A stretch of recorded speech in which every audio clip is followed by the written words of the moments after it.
back to the Nomiki Show. It's Solidarity Wednesdays, which means our dear friend Benjamin Dixon is joining us today. Ben is the host of the Benjamin Dixon Show, our ally. Are you outside still again? I am outside again. You know, with as many kids as I have, 3 kids, it's difficult to find a quiet space these days. So good afternoon. I'm sorry I'm late, Nomiki. Thank you so were much. fine. You were right on time. You're good. Don't worry. So what are you talking about? You're a busy guy. All right. So we love doing Solidarity Wednesdays because it's about building community, about learning from other allies in communities and how we can be better allies, how we can support folks that are doing good work, how we can elevate folks that are doing good work. And sometimes it's how we can take on folks who are trying to divide us and be aware of their tactics. That's right. This week, though, we are very honored to have 2 extraordinary women who are running for Congress right now. And I really want to have this conversation with you just because, you know, this is exactly the kind of work I think that we focus on in our lives outside of media. Maybe people don't know that we don't live on the internet the whole time. There was an event just a few days ago in Washington, D.C. for Black women running for Congress. And 2 of the women that attended the event and spoke at the event called Black Women Run are here with us today. One is a candidate for Congress in New Jersey's 10th District, Imani Oakley. And our second candidate is Dr. Stephanie Spalding, who is running in Illinois' 1st District in a very crowded race I know all about now. Yes. So, you know, this is maybe Ben, if you want, we can go back and forth just because we got a little bit of a full screen right now. I'm going to just do the thing that I always say, which is really important because if you ever read the book about Hillary Clinton's presidency, the one that was shattered, there was this moment in the book right at the beginning where they asked her the day of the election, the press walked up to her and said, "Hillary, why do you want to be president?" And she couldn't answer the question. She literally did, she was all over the place. That is the thing you're supposed to learn or know and be able to say the first thing. So I'm going to ask you, start with Dr. Spalding, why do you want to be in Congress? Because people that I know and love are suffering. And I know that I have skill sets, gifts, and talents that can address this kind of suffering that is happening in my district. And we need folks who care about those who are hurting the most. Wonderful. All right. Imani Oakley, who's running. Oh, we lost Ben for a second. Go ahead. Hi, my name's Imani Oakley. I'm running for Congress in New Jersey's 10th Congressional District. And I want to be in Congress because I am sick and tired of New Jersey's Tammany Hall machine style of politics, utilizing Black and brown and working class neighborhoods as nothing more than financial and political playgrounds. It is time that our neighborhoods have representation that is really going to fight for them when it comes to fixing issues of the environment, when it comes to housing stability, when it comes to economics, and somebody who is not just going to be there to keep their seat warm. So that's why I'm doing this. Let's go to Dr. Spalding. Do we have Ben back? No, not yet. We lost Ben for our podcast listeners. Oh, there he is. We got him. Ben, do you have any questions for our lovely candidates here? Yeah, you know, I had a chance I could hear everything that you all were saying, even though I had to step away from the screen for a moment. You know, I am very fascinated with both of your races. Tell me, what do you feel distinguishes your race from any of your opponents? I'm not familiar with your opponents, but I'm sure you all are facing some fierce adversaries and competition. What distinguishes, if you don't mind going one at a time? Yeah, definitely. So I guess I'll go first. Our movement is 100% people powered, 100% grassroots. Before running for office, I was not in a political family. I was not born with a silver spoon inside of my mouth. I was raised by a single mom who was a preschool teacher. I have actually nearly lost my childhood home to foreclosure. In contrast, I'm running against a guy that takes $175K a year in taxpayer money to barely show up to work. He has one of the lowest attendance rates out of any, not just Democrats, but any member of Congress. And he inherited the seat from his dad.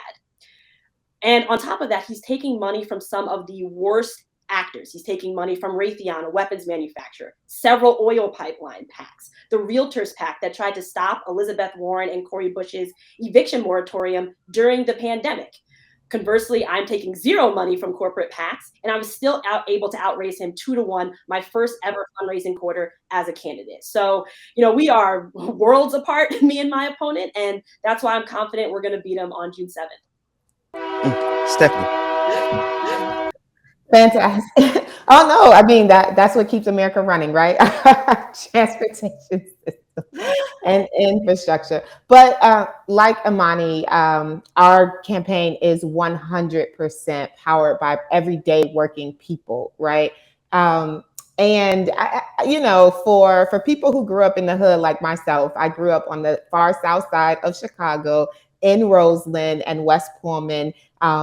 We often say, don't speak about it, be about it, right? And the work that is very near and dear to our heart in this campaign and what we are building is something that I have been doing for the last 5 years, right? It's not just I showed up on the scene and fighting for voting rights, or I showed up on the scene wanting to abolish the filibuster. I've been in this fight at the national level, spokesperson for Just Democracy. I've been doing work around truth and conciliation. So I'm an advocate for reparations. And I just look at what's happening in my district, what's happening to people, again, like I know and love, where, we live in food deserts, like amplified food deserts. I don't even know, I guess the Sahara is probably equivalent to the lack of resources that we have and have had over the last 30 years or so. And that in a lot of ways distinguishes my campaign from others in this race who may have been elected before or are standing on their family legacies, but not necessarily doing the work, getting their hands dirty and connecting to people at their doors, connecting with people in a very experiential level. I pull up to the gas station, I'm ready to cry just like everybody else, So I think that that's tremendously a difference that I am of and with working class people. So I have a question, because you two, both of you have something in common in that, while one is an open seat, that's the seat that Dr. Spalding is running in.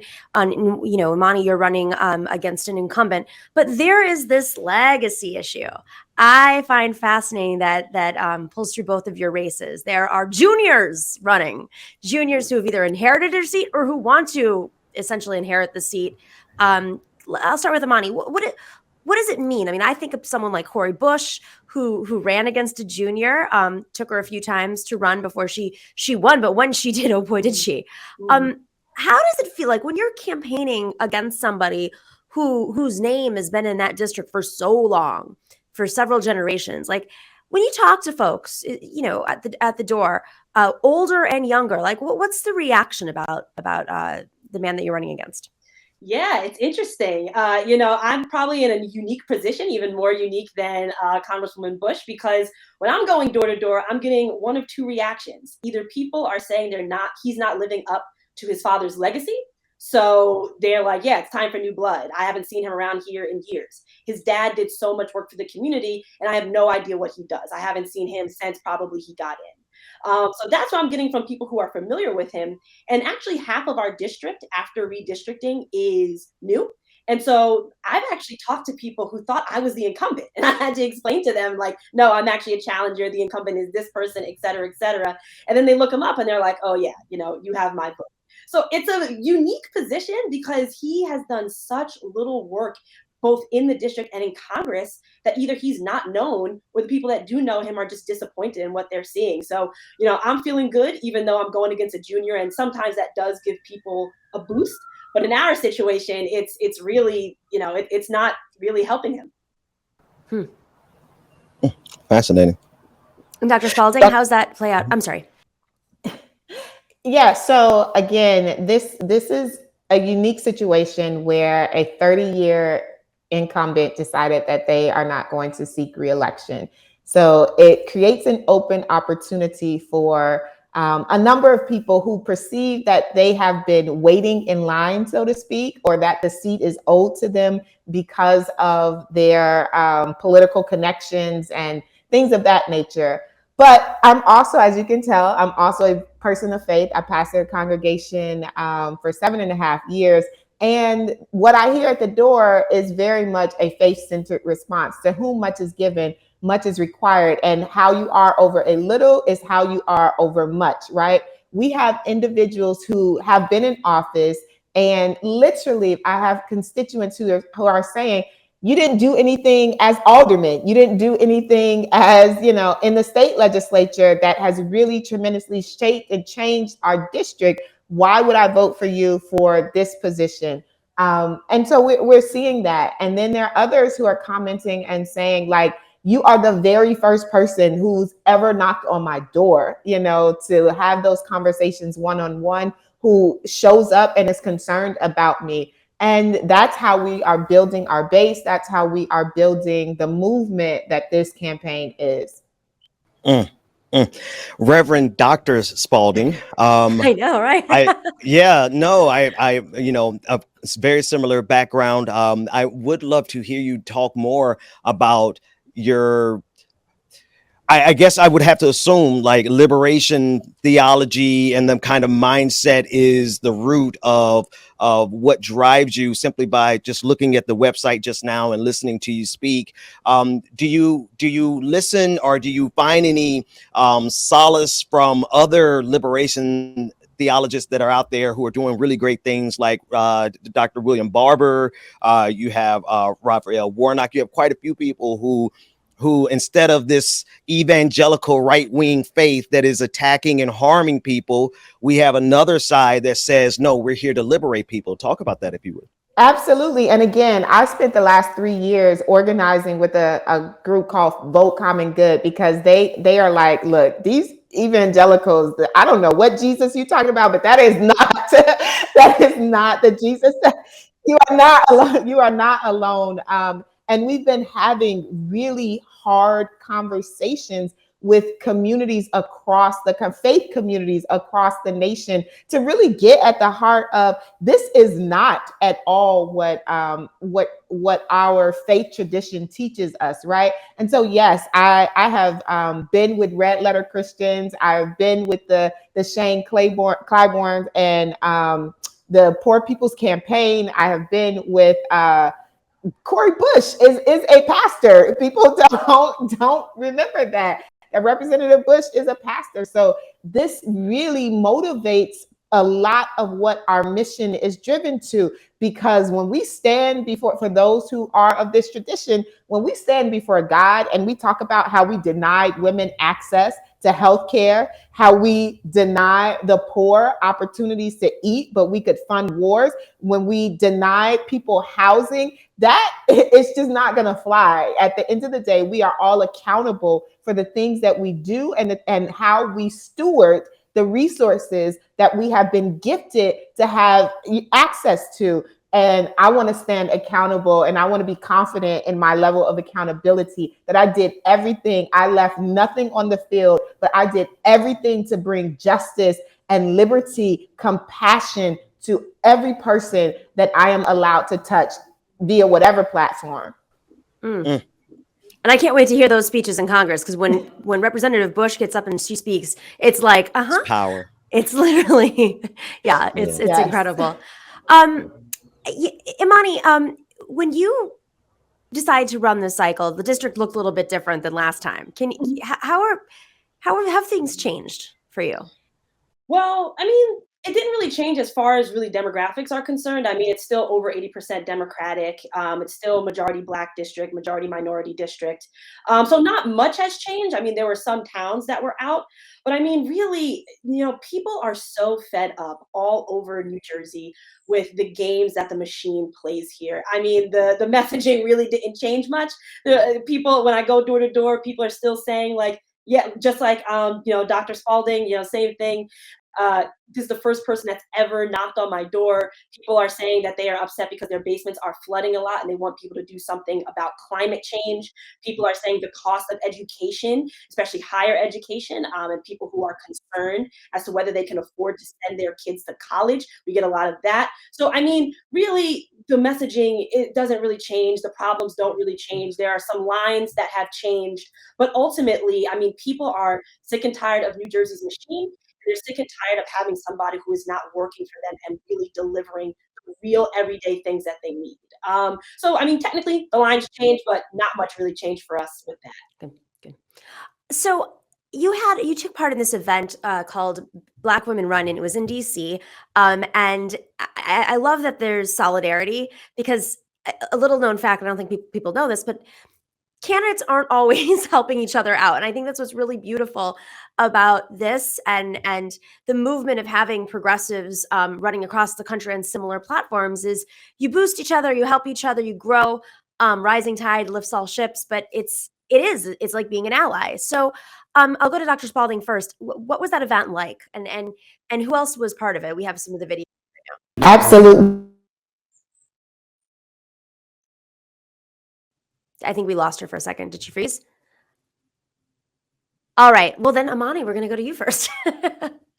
Yeah, so it was my first time meeting pretty much all the other candidates there, but I really, really, really love the solidarity. And it's so interesting how we were from all across the country, right? Like New Jersey, Ohio, Illinois, Maryland, Florida.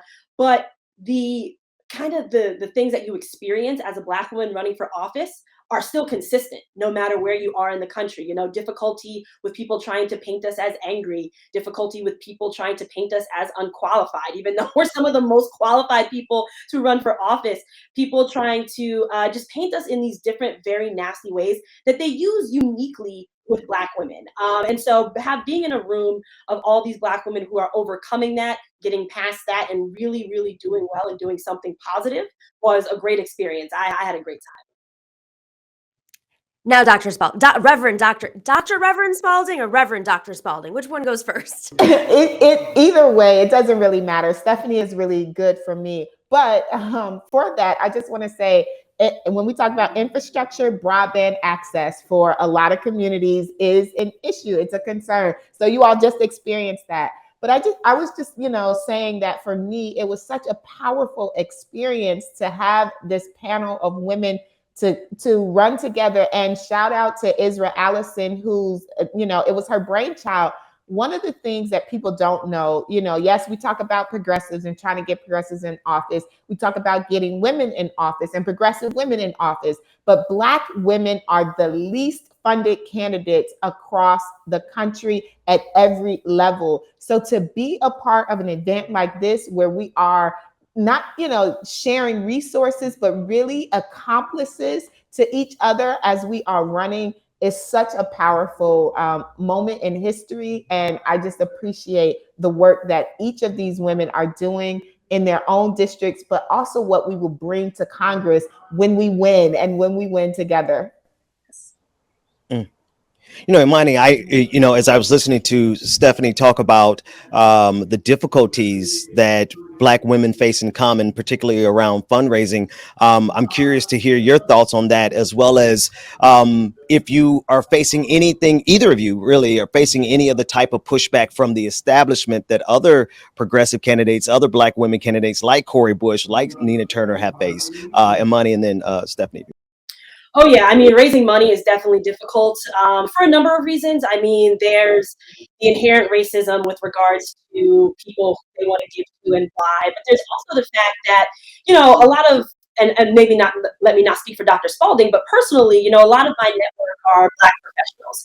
And even Black professionals, because of the way wealth has been created or not created in this country, that professional money goes to your aunt, goes to your mom, goes to your kids. It spreads all over. So I'm probably last on their priority list, which you gotta take care of your family. And so that makes it difficult.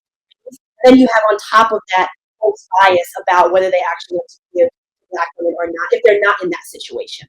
So it is very difficult. Again, we have been able to overcome that. We've raised over 470K so far, and I'm really, really thankful for that. Again, all grassroots dollars. Our average donation is $33.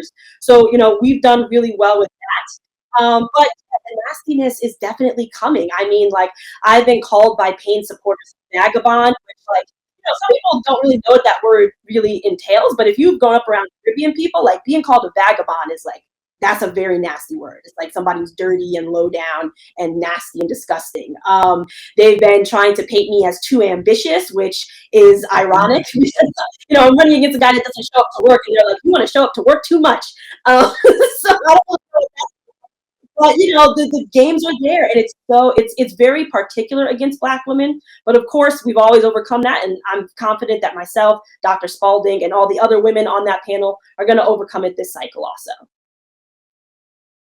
And similarly, I agree. In a lot of ways, the way that Black wealth or wealth just in this this country has been designed, Black women are again always like the last on a lot of these lists, and so that expendable income is not present for us, even though ironically, we are often the highest educated and qualified.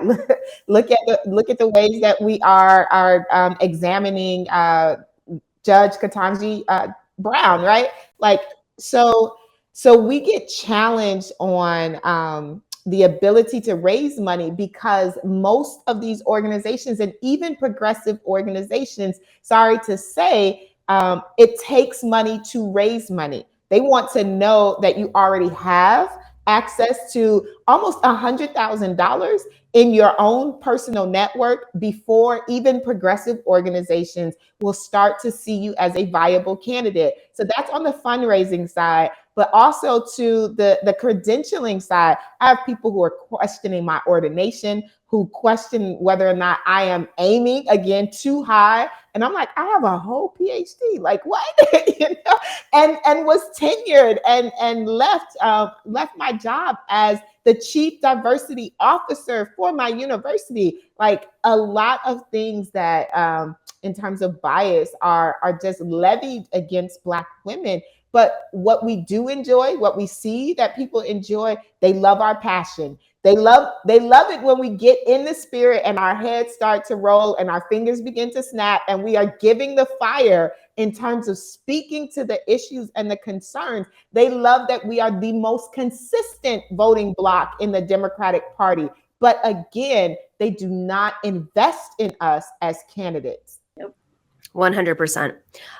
Well, okay. Yes. Speaking of your candidacies, where we're going to put your information up. So don't worry about that. We'll have your websites up there on both the podcast and on the YouTube and Twitch channels. But election dates, and this includes like early voting. So make sure to mention to folks that date because that's really important. So we'll go to Imani first. When's your primary date? Yeah, so primary day is June 7th. VBMs are going to drop, though, April 24th. So if you are signed up for VBMs, or if you just want to vote by mail anyway, there's still time, I believe, for you to sign up. April 24th is the day. And I want to also make sure, because New Jersey has something unique called a ballot line. We have the most corrupt ballot design in the country, where machine favorites are put in one long column and progressive challenges are placed somewhere random on the ballot. So when you get your ballot, whether you're going to go in person or whether you are doing VBM, you're going to have to look for my name and then click it. So don't go down that line. Look for my name, Imani Oakley, and then click it. So that's April 24th, VBMs, and then that is June 7th is the election day. Dr. Spalding, when's your election? And so our early voting and vote by mail begins June 7th, and our actual primary is June 28th. So we want Illinoisans to be prepared to look for our name. And I tell people, look, if you can remember the flower or the basketball, then you got me, right? It's either the rose or the Spaulding, right?